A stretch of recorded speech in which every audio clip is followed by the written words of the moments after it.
It's you I like. It's not the things you wear. It's not the way you do your hair. But it's you I like. The way you are right now. The way down deep inside you. Not the things that hide you. Not your balloons. They're just beside you. But it's you I like. Every part of you. Your skin, your eyes, your feelings, whether old or new.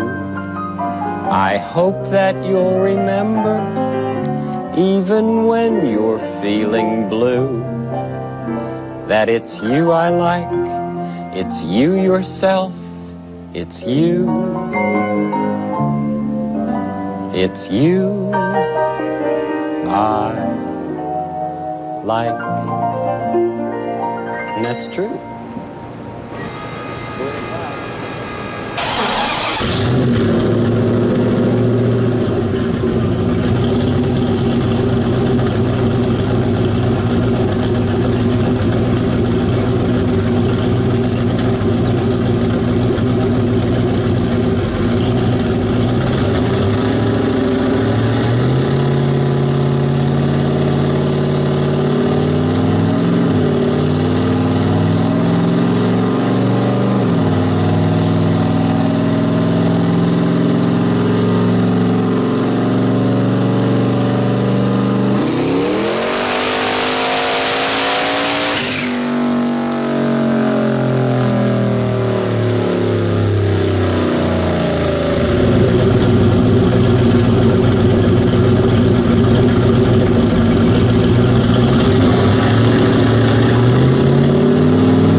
right, ladies and gentlemen, it is that time of the show where we go over what happened in the video. First, I would like to say, my buddy Brett here, who owns this car, I have been not even the nicest way trying to talk him into a Turbo LS swap for the better part of 10 or 15 years. It has taken this long for him to make the leap, and he is ecstatic about it. I know he's happy with it. It has ticked all the boxes, and he did it in his spare time. Didn't even take that long, and he did it his way and a little bit of the sloppy way. So I would love to, and I asked him about this. He was a 406 carbureted small block for life, and he had a little bit of nitrous on it at some point. But other than that, it worked great. There really wasn't much I could say to him as far as his combination wasn't working to make fun of him, other than, I'm like, you could make a ton more with the Turbo LS. You could drive it more. You would have more fun, blah, blah, blah. So it took a lot of prodding, and he watched the combinations over the years, and he watched everything make more and more power. He watched turbos become better. He watched engine management become cheaper and better, up until a point of where once the Terminator, oddly enough, came out, and once all these good combos came out, he was like, that's it. I'm done. I'm doing it. He's like, he would always say to me, maybe next year, I'll sell what I have, and then I don't have $1 million, so I'm going to sell what I have and try to convert within that operating money amount. So I've talked to him about it. I want to go over it with him, since I think it will be really beneficial for a lot of you guys to hear what he did and how he did it. Simply because he completely came over from carbureted small block. It's not like Brett is dumb, and it's not like Brett doesn't know what he's doing. But obviously he had a really good running combination. It ran great, and he didn't want to really take it out. He really had no need to. So, and it's not like he doesn't understand LS engines. He has dailies with an LS, and he works at a dealership, and he's not dumb. He knows what an LS is. He knows what it's capable of, but he's particular, and not without reason. I like to poke fun at people. I like to poke fun at Brett, but he gets good results no matter what he does. So he sits and he learns and he figures stuff out, and he takes what he's learned and he applies his own things to it, and he's always successful. So I just want to put that out there. He did a fantastic job, and I think his application would be really beneficial for a lot of people to hear, because it's not 100% per se sloppy mechanics.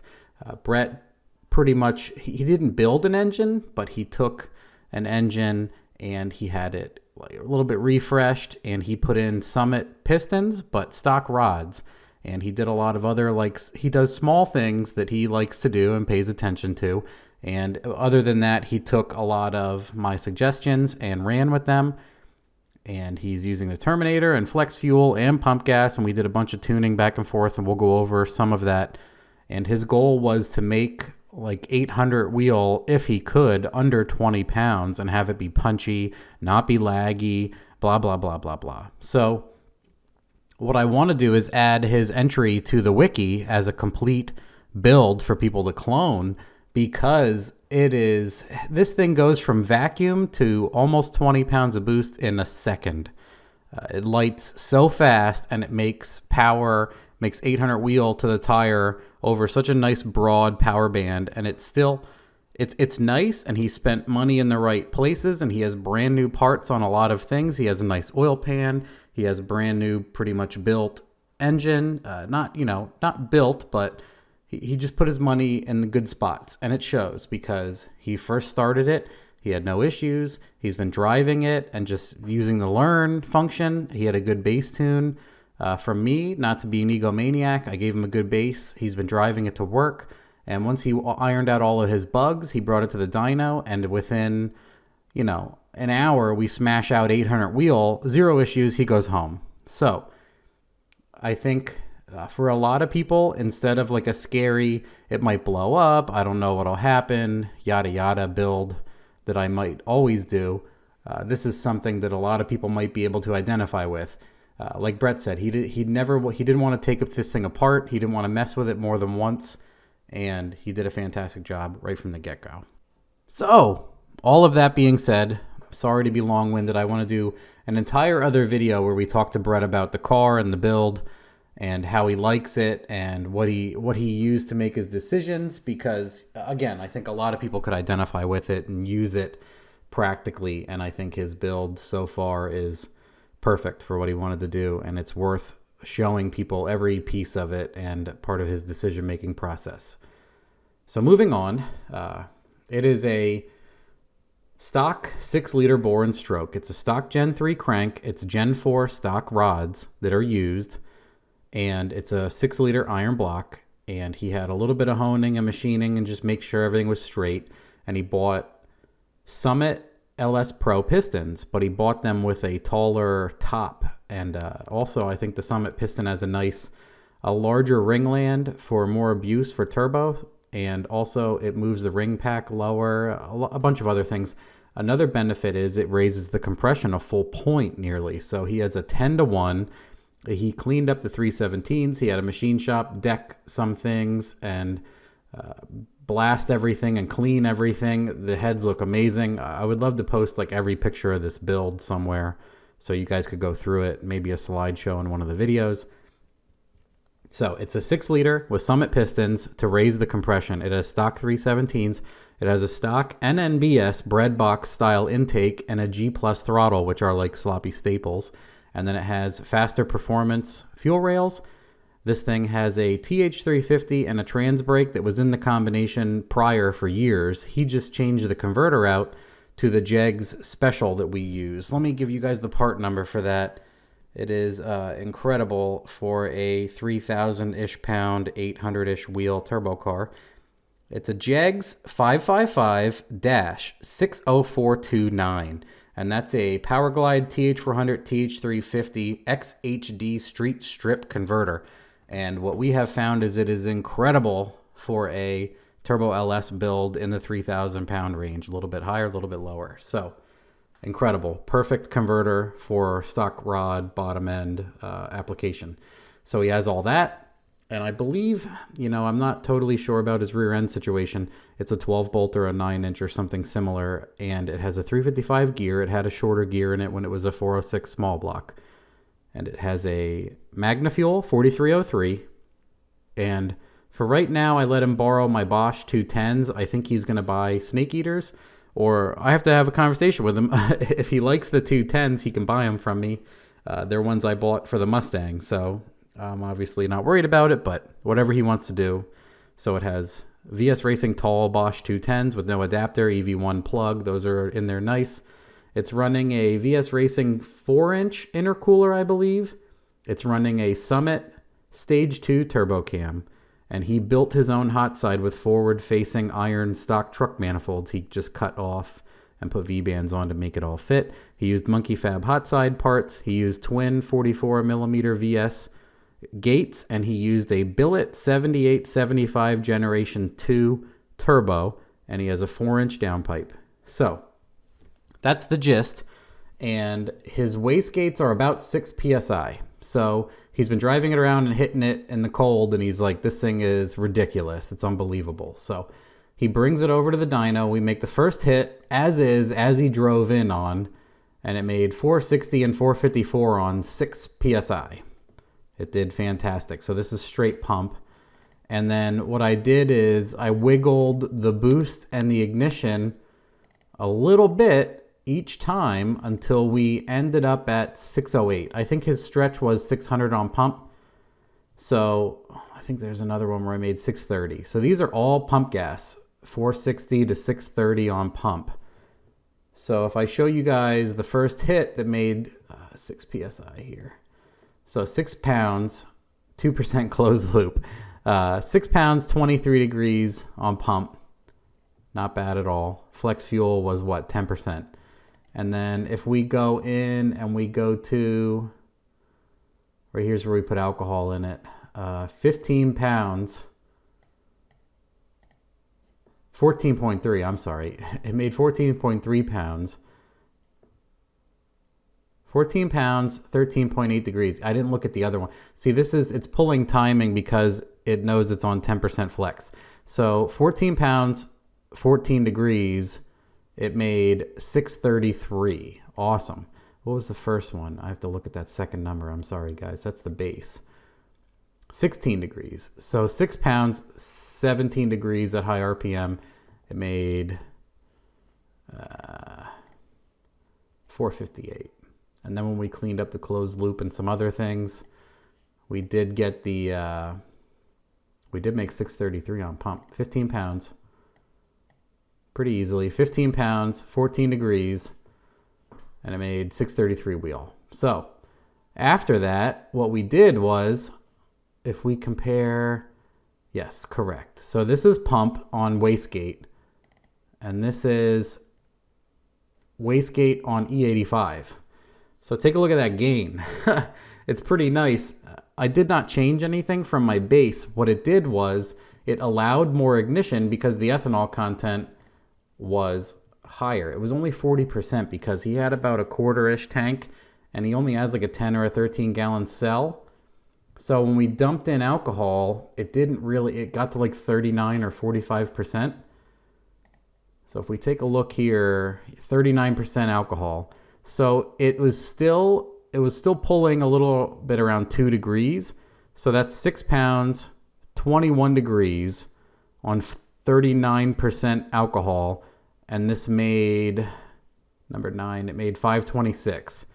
So then I didn't want to mess around in the middle range of boost. I was like, we got E in here now. I'm just going to slam it. And what made 504? That's definitely not. I think this is where I forgot to turn the boost controller on, to be honest with you. I forgot to turn the boost controller on. Yeah. So I slowed the car down. You'll see in the video where I stomp it at once and it didn't do anything. And I'm like, oh yeah, boost controller is off. This is it. I hit it here and this is wastegate. And I'm like, you idiot. And then I just slow down a little bit and I whack it again. So 14 pounds.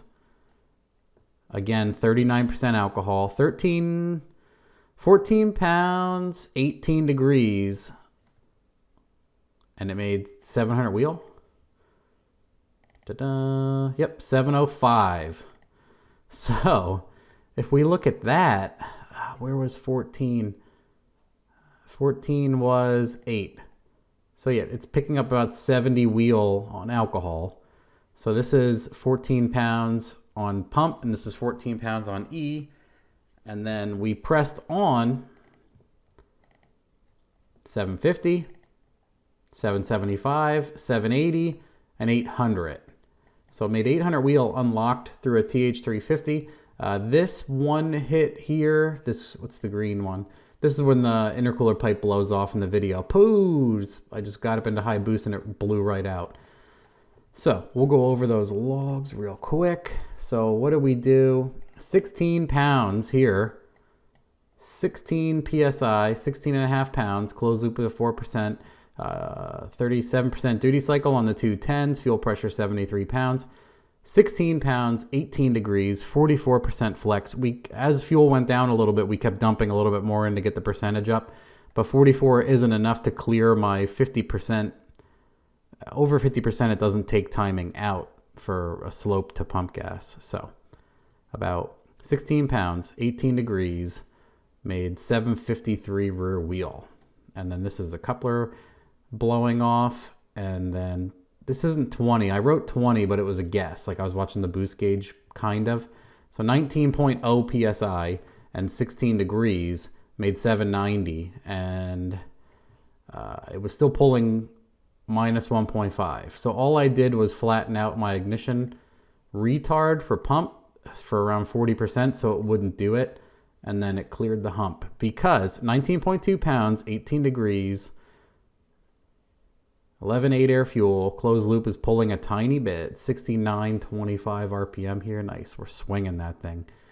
It's loving it. So what's cool is this is pump on 6 pounds, and then this is ethanol on 6 pounds, and then this is 19 pounds and 19 degrees. 800 wheel through an unlocked auto and a 3,200 pound F-body with a trans brake. So this thing should roll. It should do really good. What's cool is the converter just comes right up to 6,000 and then blah, just puts it down. Oh, let me rescale, sorry. What's cool also is check out that wheel speed. Boom, it's just smashing out the wheel speed. This converter's working great. There's a tiny bit of loss here between low power and high power. I believe I'm lifting at almost 7,000 on each one. Also, converter loss is worse when you're smashing it in just high gear. If I see like 12 on the dyno, it'll only be about 6 at the track. So you do get some converter back nicely enough. So this thing should be a rocket ship. I think we're gonna have to bump his limiter it's probably gonna trap, it's probably gonna trap 155 on 800 wheel or more. It's gonna be disgusting. So I hope he's ready for that. Obviously, he's going to ease into it. He's no dummy. He's a smart man. So he'll be fine. Don't worry for Brett. Brett will be okay. But that's this is his first day at the dyno. He drove it to the dyno and showed up, and his stretch goal was 800 wheel, and we just smashed it out. And we were at the 6-pound spring on a 3-port wastegate, like a Mac valve. We were pretty much pinned at 19.2 psi. It wouldn't make any more. I think I went from 60-something% to 88%, and it made 19, and then it made 19.2. So obviously it needs a little bit more base spring if he wants more control, or he needs to install like a 4-port. What's funny here is 800 wheel on 210s, less than 40% duty cycle on the injectors. Incredible. Also, flex fuel percentage is kind of lower than normal, but it's just funny to see 39% of the injector. So I know Brett is extremely happy with the Mark of the Beast torque number also, but laying it down, incredible, really. What's funny is the adjustable power turbo cars have also, so he's almost doubling his power here. I do think, he was saying at the end of the season, maybe he'll turn it up a little bit more just for fun. He's kind of worried about putting a ton of power through his TH350 and breaking it. I share those same sentiments. It has been solid for a while, but it hasn't been coping with this much power. So he's going to get it ironed out, get some passes, and see how fast he can go with it. And we'll be sure to fill you in. And I would love to do the interview video and have him explain why he did what he did, because he's particular. And if you guys are particular, you will appreciate it. So that is it for Brett's 3rd gen. I hope you all enjoyed. Let me know if you have questions. Okay, bye.